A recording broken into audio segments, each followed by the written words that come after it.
Hello Unstoppables, how are you doing? I hope you guys must be doing great, and here we are with this amazing practice session of Unstoppable Academy. And as usual, again हम practice करने वाले हैं, and mainly we will focus on to practicing advanced tense. Okay, कि जो भी हमने advanced tense पे rules देखा उन सब की हम practice करने की try करेंगे. Apart from that thing, I promise you to make you practice other rules too. Okay बीच में सभी तक हमने जितने भी रूल्स सीखे हैं उन सब की हम प्रैक्टिस करने की ट्राई करेंगे. हमने टू बी टू हैव देखा, टू बी के साथ कुछ वर्ड्स को लगाकर देखा. हमने मॉडल्स देखा, विल की जो है मे माइट मस्ट लगाओगे वो देखा. Advance models I can say it is kind of intermediate model. Okay ये सारे रूल्स आपने अभी तक देख लिए हैं, ठीक है ना. आपने ऑफ कोर्स मॉडल्स का निगेटिव भी देखा, आपने इंपरेटिव सेंटेंसेस देखा और पॉजिटिव वर्ब्स को भी देखा जहां पर आप किसी से कोई काम करवाते हो, ठीक है ना. These are the things. Then you have gone through tenses too. Tenses में मेनली आपको हिंदी मीनिंग पे फोकस नहीं करना है. Just try to translate the sentence without the help of the Hindi meaning. मतलब क्या कि लास्ट में क्या आता है उसकी हेल्प से आपको सेंटेंस को नहीं बनाना है. This thing you already know, ठीक है ना. देन हम काइंड ऑफ एडवांस टेंस में गए जहां पर हमें सारे के सारे रूल्स को देखें. हमने ये भी देखा कि simple past, present perfect and past perfect में अंतर क्या होता है. कि प्रेजेंट परफेक्ट या लाइफ एक्सपीरियंस की बात करो, अभी अभी कोई काम हो गया, अगर उसकी बात करें तो वो बनेगा प्रेजेंट परफेक्ट में. मोस्टली प्रेजेंट परफेक्ट लास्ट में है आ जाता है, ठीक है ना. हमेशा नहीं. I will give you examples too in the next class. Okay ऐसे सिंपल पास्ट अभी से लेकर पीछे कोई भी काम कर दो सिंपल पास्ट का हो गया. और अगर मैं पास्ट परफेक्ट की बात करूँ तो पास्ट के पास्ट की बात हो गई तो सिंपल पास्ट हो गया. तो अगर पास्ट में कोई भी काम किया सिंपल पास्ट का यूज कर दो, और जब पास्ट के पास्ट की बात करते हो उसको पास्ट परफेक्ट में यूज कर दो. And that is the pretty easy thing. Okay आगे मूव करते हैं, स्टार्ट करते हैं आज का प्रैक्टिस सेशन. एंड आपको ट्राई करना है मेरे से पहले आंसर देने का, which means you have to try your level best to answer the question before I give you the right answer. Okay चलो जी स्टार्ट करते हैं. So the very first question is that's gonna be like, अगर मैं बोलूँगा आपको simple सा कि सपोज वे इंग्लिश बोलते हैं या तो वह इंग्लिश बोलता है, आपसे क्या बोलोगे. He speaks English. Simple. He speaks English, वह इंग्लिश बोलता है. बहुत ही सिंपल सेंटेंस है. वह इंग्लिश बोलता था. He spoke English. वह इंग्लिश बोलेगा. सिंपल है. He will. Okay he will speak English, वह इंग्लिश बोलेगा. देन अगर मैं बोलूँ कि भाई भैया इंग्लिश बोला तो क्या बोलोगे. सिंपल है सर, ही स्पीक इंग्लिश. बहुत ही सिंपल आसान है. तो ही स्पीक इंग्लिश. और ट्राई करना इसी तरीके से आप इतनी प्रैक्टिस करो कि ऑटोमेटिकली सेंटेंस का ट्रांसलेशन होने लगे. ओके तो ही स्पीक इंग्लिश, वह इंग्लिश बोल रहा था. He was speaking English. और वह इंग्लिश बोल रहा होगा. How will you translate this sentence. He will be speaking English. He will be speaking ING actually English. चलो जी वह इंग्लिश बोल चुका है. He has spoken English. Simple सी बात है, अभी अभी हाल फिलहाल में वह इंग्लिश बोल चुका है. He has spoken English. अगर मैं बोलूँ वह इंग्लिश बोल चुका था, हैविंग सेड दैट, ये मैंने पिछली क्लास में पहले से बता दिया कि जब मैं बोलता हूँ कि वह इंग्लिश बोल चुका था, सिंपल पास्ट का भी हो सकता है, प्रेजेंट परफेक्ट का भी हो सकता है, सॉरी पास्ट परफेक्ट का भी हो सकता है. मोस्ट ऑफ द केसेज में पास्ट परफेक्ट का होता है, क्योंकि जब हम बोलते हैं कि वह इंग्लिश बोल चुका था, मेनली हम पास्ट के पास्ट की बात कर रहे हैं. पूरा सेंटेंस ये होता है कि मेरे आने से पहले वह इंग्लिश बोल चुका था, ठीक है ना. या तो टीवी देखने से पहले वह इंग्लिश बोल चुका था, खाना खाने से पहले वह इंग्लिश बोल चुका था, कुछ इस तरीके से. लेकिन हम इतना पूरा नहीं बोलते कि मेरे आने से पहले वह इंग्लिश बोल चुका था. मैं बस इतना बोलूँगा कि वह इंग्लिश बोल चुका था, मतलब वही है, ठीक है ना. माइंड में वो क्लियर है कि हम पास्ट की बात कर रहे हैं. तो आप बोल सकते हो ही had spoken English. He had spoken English. Perfect का सेंटेंस कभी भी एक क्लॉज में यूज नहीं होता. मतलब एक सेंटेंस में परफेक्ट नहीं यूज होगा. एक सेंटेंस अगर है तो वहाँ पर सिंपल पास्ट का यूज करो. परफेक्ट का यूज दो सेंटेंस के साथ यूज होता है, ठीक है ना. पास्ट में दो काम होंगे, वहाँ पर जो पहले काम होगा उसको पास्ट परफेक्ट में यूज करते हो. लेकिन स्पोकन में ऐसा चल जाएगा. मेरे इसका करेक्ट वर्जन होगा he had spoken English. He had spoken English. ये तो आधा सेंटेंस है, आपको पहले से ही पता है. तो पूरा सेंटेंस क्या होगा. He had spoken English before I came. मेरे आने से पहले वो इंग्लिश बोल चुका था. तो पूरा सेंटेंस ये हो गया, बट स्पोकन में चलता है, आप बोल सकते हो वैसे. आगे मूव करते हुए इंग्लिश बोल चुका होगा. He will have spoken English. He will have spoken English, वह इंग्लिश बोल चुका होगा. सिमिलरली वह सुबह से इंग्लिश बोल रहा है. ही हैज़ बीन स्पीकिंग, ठीक है ना. He has been speaking English. सुबह से को आप सिंपली बोल दोगे सिंस मॉर्निंग. वह सुबह से इंग्लिश बोल रहा है. He is been speaking English morning. Okay वह सुबह से इंग्लिश बोल रहा था. He had been speaking. तो ही हैड बीन स्पीकिंग, अरे भाई क्या करा. He had been speaking English since morning. वह सुबह से इंग्लिश बोल रहा था. MORNING. एंड वह सुबह से इंग्लिश बोल रहा होगा. He will have been speaking English just a sec since morning. अब यहाँ पर अगर आपको पता हो, मैंने ये भी बताया था, just a minute, let me type it down. Since morning actually मैंने बताया था कि मेनली फ्रॉम का सिंस और फार का यूज होता है परफेक्ट के लिए. तो आपको पता ही है कि परफेक्ट के लिए सिंस और फार का यूज करते हो. लेकिन फ्रॉम का भी यूज कर सकते हो. कब. फ्यूचर के परफेक्ट में. Is that clear. वैसे तो फ्रॉम का यूज परफेक्ट में होता नहीं है, क्योंकि फ्रॉम परफेक्ट के अलावा हर जगह फ्रॉम का यूज होता है. लेकिन अगर आप चाहो तो फ्यूचर के परफेक्ट में फ्रॉम का यूज कर सकते हो सिंस की जगह. तो आप ये भी बोल सकते हो he will have been speaking English. ये तो पूरा सेंटेंस सेम ही रहेगा. English from morning. This also can be write over here, ठीक है ना। तो आप या तो सिंस मॉर्निंग बोलो तो फ्रॉम मॉर्निंग बोलो, और एक ही ऑप्शन होता है, ये advanced kind of extra knowledge है। यूज सिंस का ही करो, that doesn't make any difference, but आपको ध्यान होना चाहिए कि अगर कोई यूज करा दैट सेंटेंस इज राइट, ठीक है ना। तो अल्टीमेटली फ्रॉम का यूज परफेक्ट में होता नहीं सबसे पहले, और होगा भी तो फ्यूचर परफेक्ट में होगा, उसके अलावा नहीं होगा, वो भी सिंस की जगह, ठीक है ना। चलो जी आगे मूव करते हैं। अब मैंने बोला था कहीं पर भी विल आ जाए वहां पर आप मे, माइट और मस्ट का यूज कर सकते हो, तो चलो ट्राई करते हैं। तो मैंने बोला कि वह शायद सुबह से इंग्लिश बोल रहा होगा, वह सुबह से इंग्लिश बोल रहा होगा, he will have been speaking English since morning, ठीक है ना। Will is L is missing here, so if you find any mistakes do let me know, otherwise I'll be correcting them as much as possible। तो मैंने बोला कि तुम सुबह से इंग्लिश बोल रहे होगे, आप बोलोगे you will have been, let me write you will have been, अच्छा सुबह को हटाते हैं, तुम 2 घंटे से इंग्लिश बोल रहे होगे, तो you will have been speaking, और इंग्लिश को भी हटाते हैं, तुम सपोज तुम 2 घंटे से बर्तन धुल रहे होगे, तो you will have been doing the dishes बोलो, तो wash the dishes बोलो, दोनों सही है, ठीक है ना। तो you will have been doing the dishes बोलो, या तो wash the dishes for 2 hours, 2 घंटे से, कुछ इस तरीके से।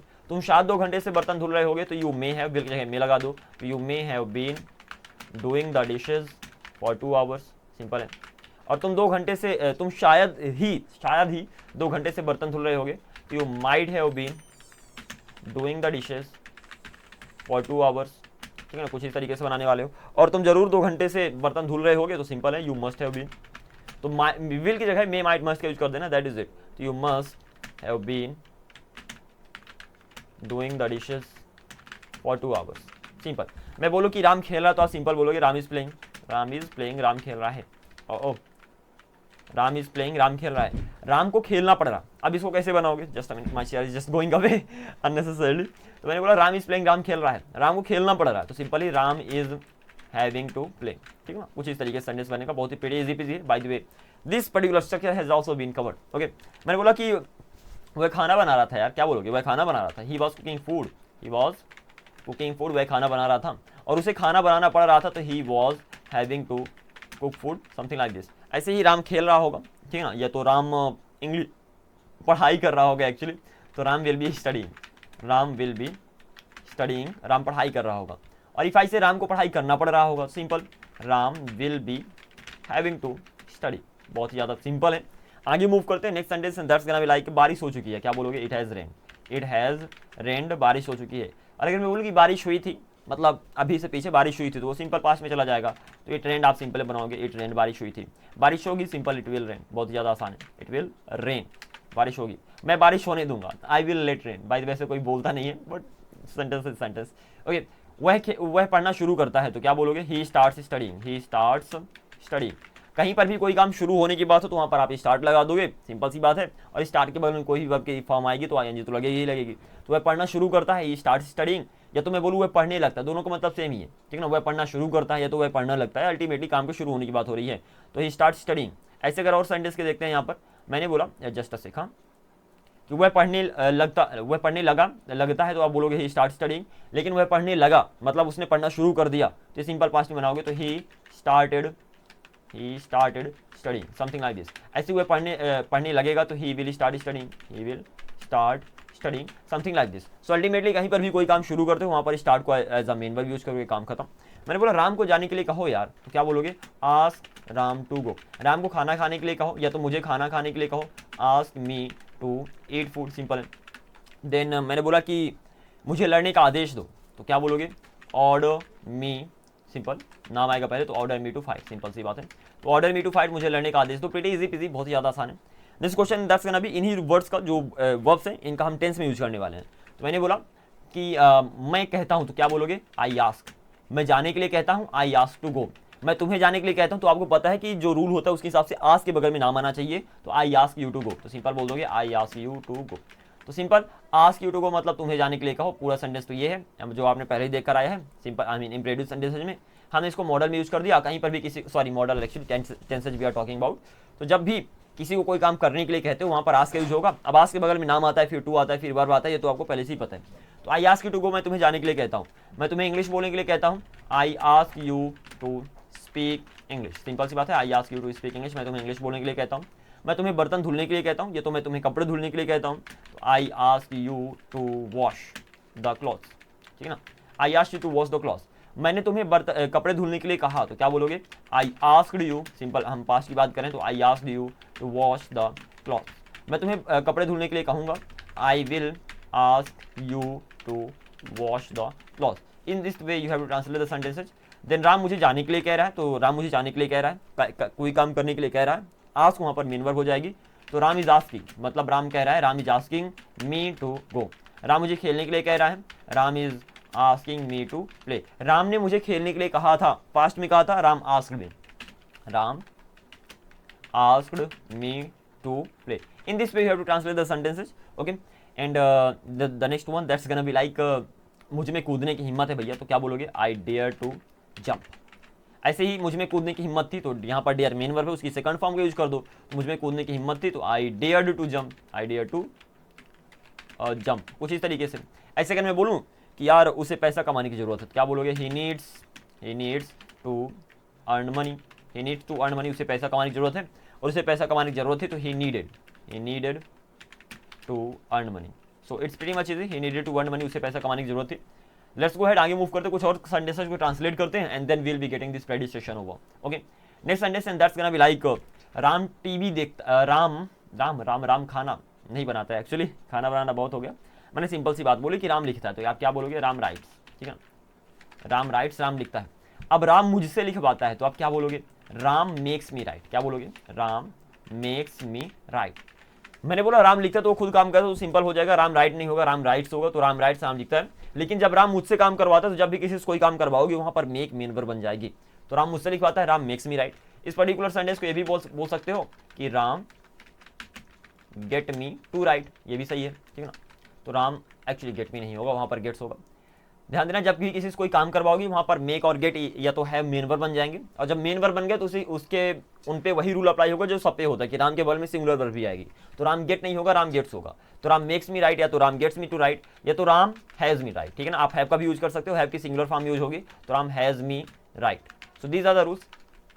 अगर मैं एक और सेंटेंस लूँ, अच्छा देखो, इस सेंटेंस को गेट प्लस वर्ब की थर्ड फॉर्म में नहीं बना सकते, क्योंकि ऑब्जेक्ट होना चाहिए, ठीक है ना।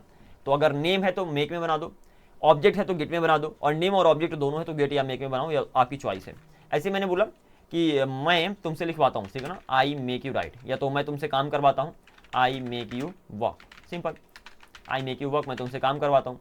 आप यहाँ पर ये भी बोल सकते हो, I get you to work, ठीक है ना। आप ये भी बोल सकते हो, I have you work, but mostly हम मेक का यूज कर देते हैं, we don't really use get and have a lot, but get का यूज काइंड ऑफ होता है। सबसे ज़्यादा मेक का यूज, फिर गेट का यूज, फिर हैव का यूज, ये आप सीक्वेंस याद रखना, it's gonna be really helpful. Okay, आगे मूव करते हैं नेक्स्ट सेंटेंस, एंड अब हम ऑब्जेक्ट लाकर सेंटेंस को बनाते हैं, एंड दैट्स गोना बी वह घर बनवाता है, ठीक है ना, वह घर बनवाता है, खुद नहीं बनाता, दूसरों से बनवाता है, या तो या ठीक रहेगा, या तो तुम घर बनवाते हो, तुम घर बनवाते हो, तुम मुझसे घर बनवाते हो, you make me build the house, you make me build the house, तुम मुझसे घर बनवाते हो, या तो आप बोल सकते हो, you get me to build the house, pretty easy peasy, you get me to build the house, या तो आप बोल सकते हो, you have me build the house, ठीक है ना। इस सेंटेंस में नेम और ऑब्जेक्ट दोनों है, ठीक है ना, बहुत ही आसान होना चाहिए।